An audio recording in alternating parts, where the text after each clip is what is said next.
اقرأ باسم ربك الذي خلق خلق الإنسان من علق.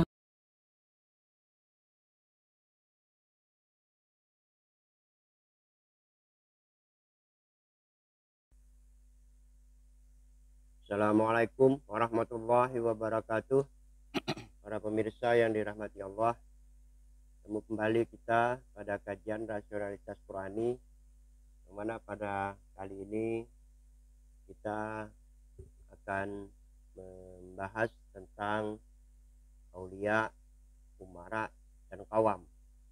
Bagaimana dalam Al-Quran sering kita jumpai kata aulia, umara, dan qawam sering diterjemahkan dengan kata yang sama, yaitu pemimpin. Apa perbedaan daripada ketiga kata ini, Pak Ismail? Terima kasih Pak Jul. Assalamualaikum warahmatullahi wabarakatuh.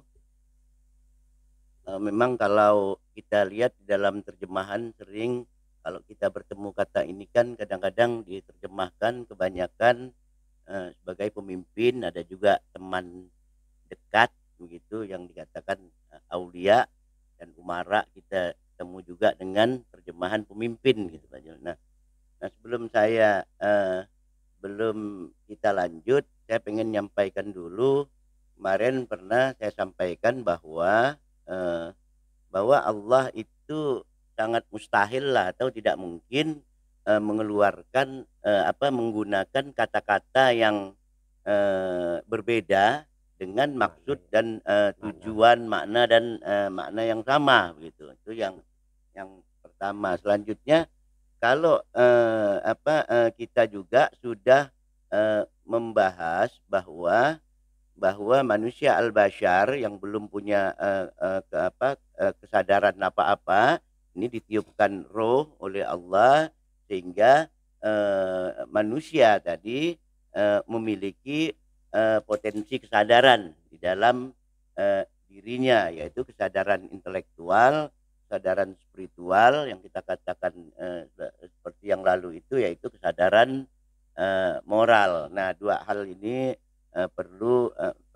kita lihat dari untuk bahasan selanjutnya gitu. Nah, seperti apa yang tadi Pak Jul tanyakan itu, bahwa pertama mungkin kita melihat dulu kata aulia. Ini pernah jadi booming kata aulia ini beberapa tahun yang lalu. Nah, kata aulia ini sebenarnya adalah kata jamak dari kata wali yang secara bahasa itu berasal dari kata al-wilayah, yang artinya menunjuk pada suatu kekuasaan atau daerah gitu. Nah, ini al-wilayah, kita al-walayah. Nah, kita juga kan mengenal kata wilayah ini saduran daripada bahasa Arab ini. Terus ada juga yang mengatakan bahwa dari berasal dari kata al-walayah. Al-walayah ini yang berarti pertolongan. Bila al-walayah biasa kita dengar wali, kita di kampung itu kan, oh orang itu wali, dia sering menolong orang begitu. Nah, ada juga pertolongan. Jadi ada dua asal kata, ada yang mengatakan al-walayah, ada yang mengatakan al-wilayah. Nah, sekarang kita lihat apa makna daripada wali ini, penggunaannya di dalam Al-Quran. Nah, sekarang kalau kita lihat surah Al-Baqarah ayat 257. Nah, di situ Allah berfirman, Allahu waliyul ladzina amanu rahijuhum minaz zulumati ilan nur. Jadi Allah adalah wali, Allah waliyul ladzi, Allah adalah wali orang-orang yang beriman gitu.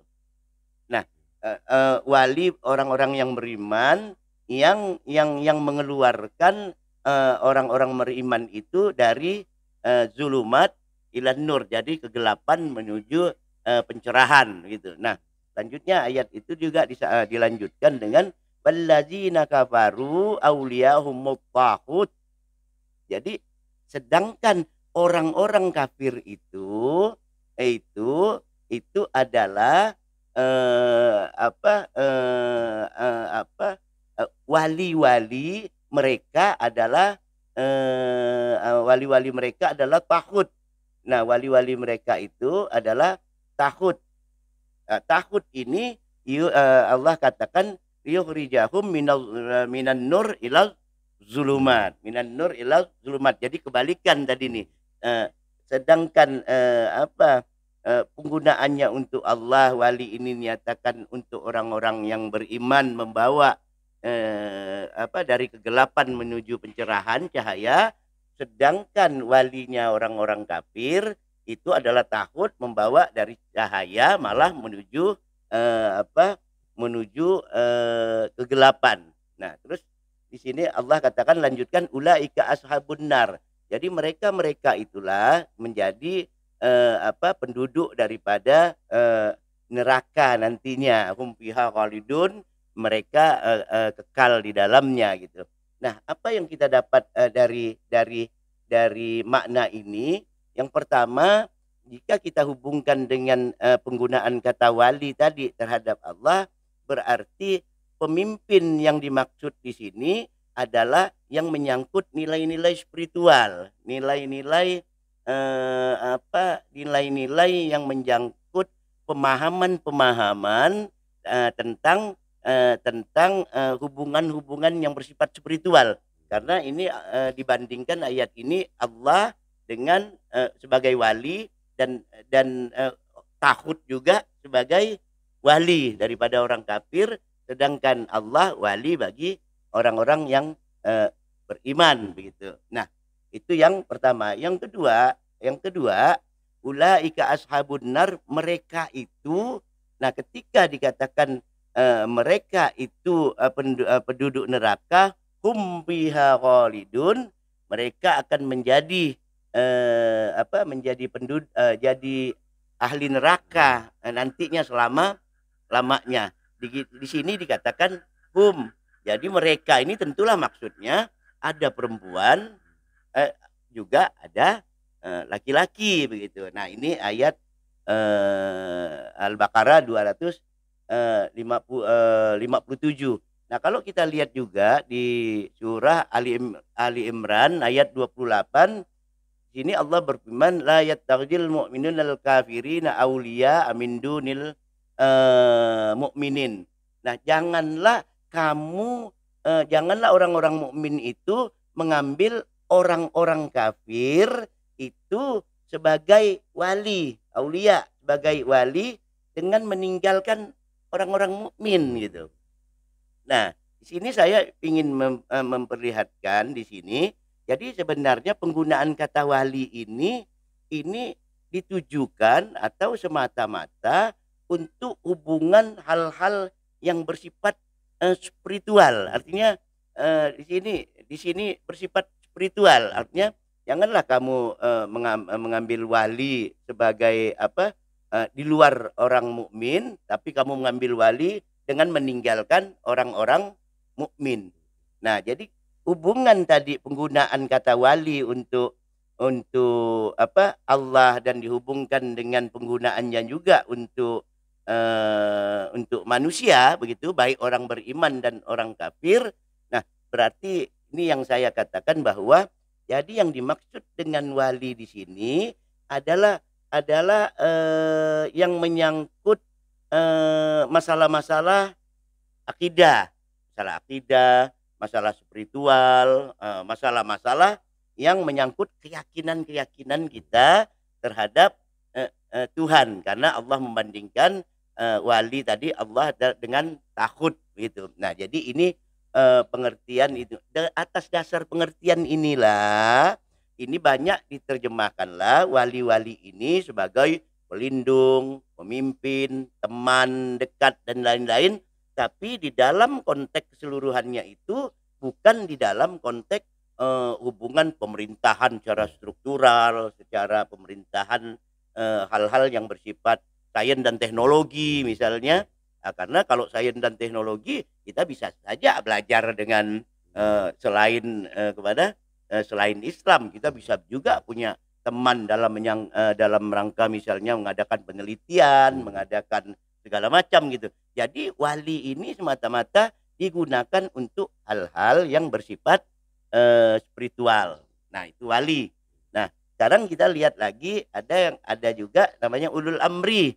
Nah, ulul amri ini semua kita sudah tahu bahwa ulul amri ini adalah yang berkaitan dengan kepemimpinan urusan pemerintahan, urusan politik, urusan yang mengurus rakyat, hidup orang banyak. Artinya hidup orang banyak ini bisa bukan Islam, bisa termasuk juga ya seperti di Republik inilah.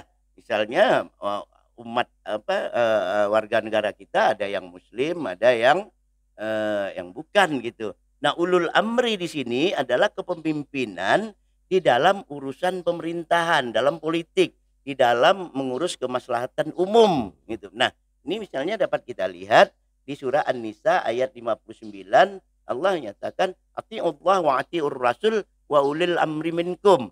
Jadi taatlah kepada Allah dan taatlah kepada Rasul dan taatlah pemimpin pada pemimpin-pemimpin yang ada di antara kalian. Nah, jadi oleh sebab itu selama ini kan kita mengenal kepala-kepala pemerintahan bahkan di seluruh dunia Islam dari kecil kita dengar, tidak pernah kita dengar sahabat Rasulullah wali, itu kan wali pemerintahan sebagai wali, cuma bahasa Melayunya bahasa Indonesianya jadi wali kota gitu, tapi di dalam penggunaannya kita tidak pernah mendengar waliul pemimpin menggunakan kata wali di dalam pemimpinan politik. Kita mengenal kata amir, ya kan? Amirul mukminin. Nah, jadi semua raja segala pemimpin digelar amir. Nah, amir inilah yang disebut sebagai amri, yang kata jamaknya umara. Nah, itu yang dalam kepemimpinan. Bagaimana jika ulil amri ini tidak sesuai dengan kehendak umat atau berbeda pendapat? Nah, kalau misalnya berbeda pendapat, ulul amri ini kan bisa secara struktural kan macam-macam nih. Misalnya ada presiden, ada menteri, ya mungkin ada perbedaan dengan masyarakat juga kan gitu, Pak Dul. Nah, itu mungkin itu sudah digambarkan Allah juga. Tadi saya katakan Allah berfirman ati'ullah wa ati'ur rasul wa ulil amri minkum. Jadi Allah melanjutkan ayat itu, fa in tanasya'tum fi syai'in, kalau ada perselisihan, jadi yang tidak sesuai fi syai'in faruddumu ilallahi war rasul. Jadi Allah katakan kembalikan kepada Allah dan Rasul. Jadi misalnya saya berbeda pendapat, ada pemimpin saya misalnya Menteri A. Nah, Pak Jul ada mengikut Menteri B atau pejabat B. Nah, yang ulul amri ini. Nah, ini kalau ada perbedaan, kata Allah, faruddumu ilallahi war rasul. Kembalikan kepada Allah dan Rasul. Sebab kalau dikembalikan kepada pemimpin masing-masing, nah ini yang membuat perpecahan karena kita sama-sama mempertahankan pemimpin kita, ulul amri kita gitu. Bukan kita berdasarkan kembali kepada Allah dan Rasul, kembali kepada Al-Quran dan Sunnah gitu. Nah, jadi selanjutnya tadi aulia sudah kita bahas, umara berarti kawam. Nah, kawam ini berasal dari kata kama. Kawam ini berasal dari kata kama, kaimun, kawam, kawamun. Nah, ini yang merujuk pada makna berdirinya sesuatu, berdiri tegak terus secara terus menerus. Nah, diterjemahkan juga di sini pemimpin gitu. Nah, di sini juga diterjemahkan pemimpin dari pemimpin, tapi pemimpin yang bertanggung jawab serta ada sesuatu yang diberikannya kepada yang dipimpin begitu. Nah, ini arti daripada kawam. Oleh sebab itu sholat, kalau kita lihat kata sholat itu aqimus shalah itu kan dari kata kama. Jadi sebenarnya sholat itu adalah sesuatu yang kita kerjakan secara terus menerus, yang merupakan tanggung jawab yang kita lakukan secara terus menerus, dan mengharapkan hasil daripada pada itu gitu. Makanya disebut dengan aqimus shalah gitu. Nah, seseorang juga baik laki-laki maupun perempuan, jika dia mengerjakan segala sesuatu secara terus-menerus dan dia bertanggung jawab terhadap pekerjaannya itu, dan dia juga dari pekerjaannya itu hasilnya ada diharapkan oleh orang lain. Nah, ini di dalam bahasa dia disebut kawam. Nah, dia disebut kawam. Jadi dia mengajarkan secara terus-menerus gitu. Nah, jadi kalau kita lihat dari makna ini, jadi sebenarnya makna kawam ini maksudnya adalah pemimpin yang bukan dilihat dari bentuk fisik seseorang, tapi yang dilihat apakah ia seperti makna kata itu, apakah ia mampu, apakah dia bertanggung jawab, apakah dia dapat mengerjakan secara terus-menerus, apakah dia hasilnya ada yang diberikannya dia sebagai pemimpin. Jadi kalau kita lihat memang maknanya lebih luas daripada bisa mencakup wali ataupun umara begitu. Nah, ini makna daripada kawam. Jadi artinya ada intelektual tertentu yang dia miliki, yang itu bisa dilakukannya gitu. Nah, itu apa? Kawam gitu, Pak Jul. Ya, bagaimana dengan adanya pernyataan bahwa laki-laki adalah pemimpin dari perempuan? Nah, ini kadang-kadang ramai ya dibicarakan ini, karena selama ini ya kita dengar pokoknya laki-laki biar pangkat tinggi, pokoknya biar kau wali kota, biar dia, tapi dia bini aku harus tunduk, yang sering kita katakan. Nah, ini menarik ini, tapi nanti kita bahas pada mungkin episode setelah ini gitu. Tapi untuk sementara ini saya katakan bahwa ayat yang Pak Jul katakan tadi itu kan bahasa Indonesia, laki-laki pemimpin perempuan. Sedangkan tadi sudah kita bahas pemimpin itu bisa menggunakan kata wali, bisa menggunakan kata amir, umara, bisa menggunakan kata kawam. Nah, sekarang kita lihat ketika Allah mengatakan bahwa laki-laki itu pemimpin perempuan, Allah di sini menggunakan kata kawam. Ar-rijal kawamun nisa. Nah, kita sudah tahu bahwa kawam adalah seseorang yang memimpin menghasilkan sesuatu karena dia memiliki intelektual tertentu, kelebihan pada dirinya, baik laki-laki maupun kepada perempuan. Nah, ini nanti kita bahas karena waktu di sini sangat pendek dalam episode ini, dan kita membahas pemimpin. Nah, nanti kita bahas pada tema selanjutnya. Apa yang dapat kita tarik kesimpulan dari penjelasan kajian ini? Nah, kalau kita tarik daripada kesimpulan dari kajian ini, kalau kita hubungkan dengan apa yang tadi saya katakan, manusia memiliki potensi kesadaran ketika Allah memberikannya kemampuan, dalam kemampuan spiritual, kemampuan moral, intelektual. Nah, pemimpin ini juga dapat kita lihat dari sisi ini gitu. Jadi yang pertama kesimpulannya ada pemimpin yang didasarkan atas kesadaran moral, atas kesadaran kesadaran spiritual.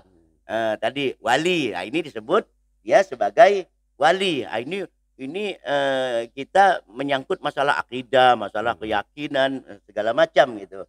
Ada juga pemimpin atau yang dipimpin ini dia berangkat daripada kesadaran moral. Kesadaran moral. Ini pemimpin-pemimpin yang dipilih atau yang mendeklarasikan dirinya dengan segala macam, secara ini dia jadi pemimpin. Nah, ini ini yang kita taat tadi yang kita bahas. Nah, ini pemimpin-pemimpin seperti ini yang dipilih secara demokrasi, musyawarah atau segala macam ini. Nah, ini disebut amir atau umara. Makanya kita dengar Amirul Mukminin itu kan pemimpin-pemimpin. Nah, yang ketiga ada pemimpin yang didasarkan atas kesadaran intelektual tertentu di mana ia mampu, tadi saya katakan dia bertanggung jawab, dikerjakannya secara terus-menerus, ada hasil juga yang dapat diberikannya. Nah, ini disebut sebagai kawam, artinya dia kawam, kawamun. Nah, mungkin hanya ini yang dapat saya sampaikan dalam konteks makna perbedaan antara ketiga kata ini. Terima kasih para pemirsa yang dirahmati Allah. Kajian kita kali ini dapat kita akhiri. Sampai ketemu pada kajian episode yang akan datang. Assalamualaikum warahmatullahi wabarakatuh. Waalaikumsalam warahmatullahi wabarakatuh.